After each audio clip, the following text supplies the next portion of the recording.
अब देखिए थ्योरम 3 क्या कह रहा है कि prove that the ratio of areas of two similar triangles equal to the square of their corresponding altitudes, है ना। Areas of two similar triangles, तो सबसे पहले हमें ए बी सी ट्रायंगल और डी ई एफ जो है वो सिमिलर दिया गया है, तो हमने गिवन में लिख दिया कि A B C similar to triangle D E F.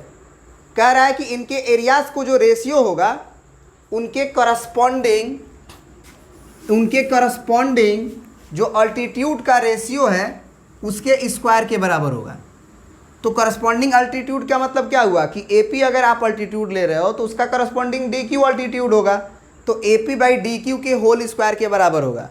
इसके पहले हम लोगों ने क्या प्रूफ किया था?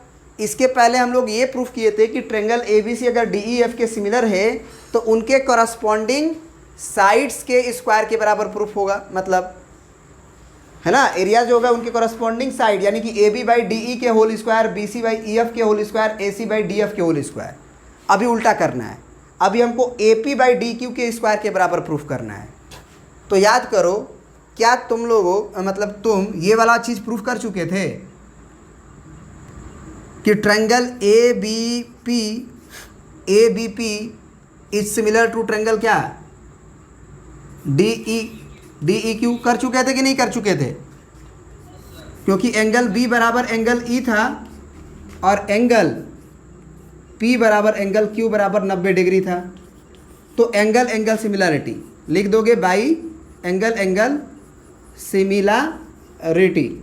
और जैसे ही ये सिमिलर ट्रायंगल हुआ, तो हम A B by D E की जो रेशियो है वो हम क्या लिख सकते हैं? ए पी बाई डी क्यू के रेशियो के बराबर लिख सकते हैं ना।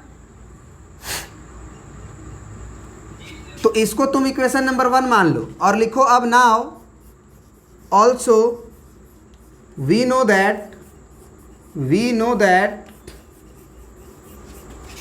क्या areas of triangle A B C upon areas of triangle D E F is equal to, माने दो सिमिलर ट्रायंगल आपको दिया गया था A B C similar D E F.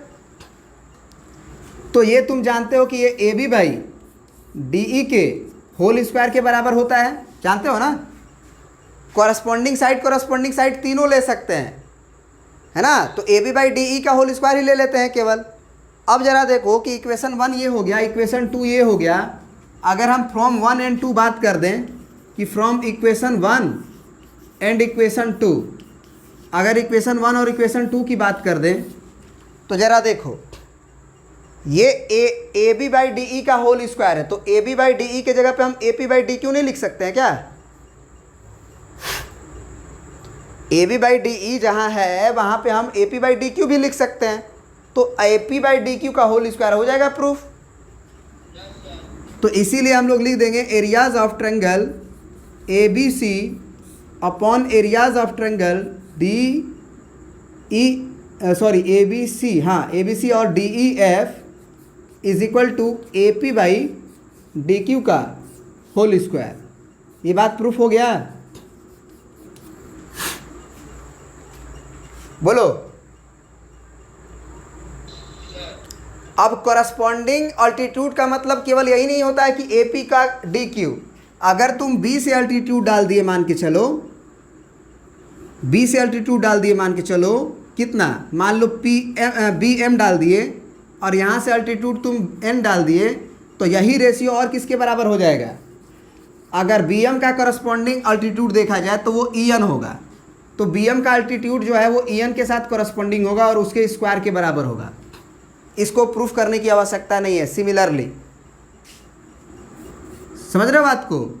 उसी तरह से सी से अगर जो अल्टीट्यूड होगा वो एफ से जो अल्टीट्यूड होगा, जो भी अल्टीट्यूड हो तुम्हारा, मान लो इसको क्या मान लेते हो? के मान लेते हो, इसको एल मान लेते हो, तो यही वाली चीज़ जो होगा वो सी के अपॉन एफ एल के स्क्वायर के बराबर होगा सिमिलरली।